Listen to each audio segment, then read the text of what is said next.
എങ്ങനെയാണ് ഈ ഒരു എക്സ്പോർട്ട് ഇമ്പോർട്ട് കൺസൾട്ടിംഗ് മേഖല തിരഞ്ഞെടുക്കാനുള്ള കാരണം? എങ്ങനെയാണ് അതിലേക്ക് വരുന്ന ഒരു യാത്ര എന്ന് പറയാമോ? ഇത് ബേസിക്കലി ഒരു 10-25 വർഷം മുന്നത്തെ കാര്യമാണ്. ആ. അന്ന് ഞാൻ പഠിച്ചത് post graduation in foreign trade ആണ്. ഓ, അപ്പോൾ ഫോറിൻ ട്രേഡ് പഠിച്ച ഒരാൾക്ക് നാച്ചുറലി വർക്ക് ചെയ്യേണ്ട ഒരു മേഖല എക്സ്പോർട്ട് ഇമ്പോർട്ടാണ്. അതെ അതെ അതെ.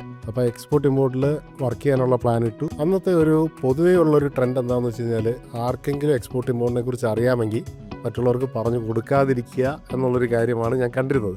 ശരി ശരി. അതെന്താ അങ്ങനെ? അതെന്താ വെച്ചാൽ ഇത് ഭയങ്കര സീക്രട്ടാണ്, ആരും ഇതിനകത്ത് വരാൻ പാടില്ല. ശരി ശരി ശരി ശരി. അപ്പോൾ ഇതിന് നമുക്കത് ഭയങ്കര ബുദ്ധിമുട്ടാണ്. ആദ്യത്തെ ഒരു എംപ്ലോയ്മെൻറ്റ് കിട്ടാനോ ആ ഫീൽഡിലേക്ക് വരാൻ വേണ്ടിയിട്ട് ഭയങ്കര ബുദ്ധിമുട്ടാണ്. അന്നേ മനസ്സിൽ തോന്നിയൊരു കാര്യമാണ്, എന്തെങ്കിലും ഒരു കാലത്ത് എനിക്കിതിനെക്കുറിച്ച് എൻ്റെ എക്സ്പെർട്ടൈസ് ആയിക്കഴിഞ്ഞാൽ ഞാൻ 10 പേർക്ക് ഇത് പറഞ്ഞു കൊടുക്കും. അങ്ങനെ ഒരു ചിന്ത അന്നേ ഉണ്ടായിരുന്നു. ശരി ശരി. ഏകദേശം ഒരു 5 കൊല്ലത്തോളം ഞാൻ എക്സ്പോർട്ട് ഫീൽഡിൽ വർക്ക് ചെയ്തു.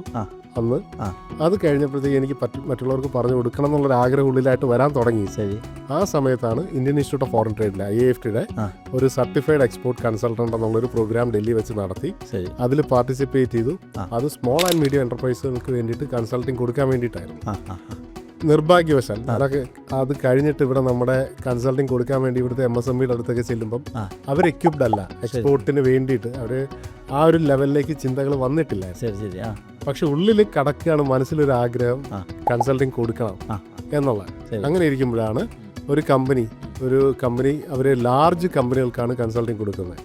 അതായത് ടാറ്റ സ്റ്റീൽ, റിലയൻസ്, അദാനി, ഗോദ്രേജ്, ആ സ്കെയിലുള്ള കമ്പനികൾക്ക് കൺസൾട്ടിങ് കൊടുക്കുന്ന ഒരു കമ്പനിയിൽ ആ കമ്പനിയിൽ ഒരു കൺസൾട്ടന്റ് എന്നുള്ളൊരു പോസ്റ്റിൽ വർക്ക് ചെയ്യാനുള്ള ഒരു അവസരം കിട്ടി. ശരി ശരി. അപ്പം അങ്ങനെ വർക്ക് ചെയ്ത് ഏകദേശം 12 വർഷത്തോളം ആ കമ്പനി വർക്ക് ചെയ്തു.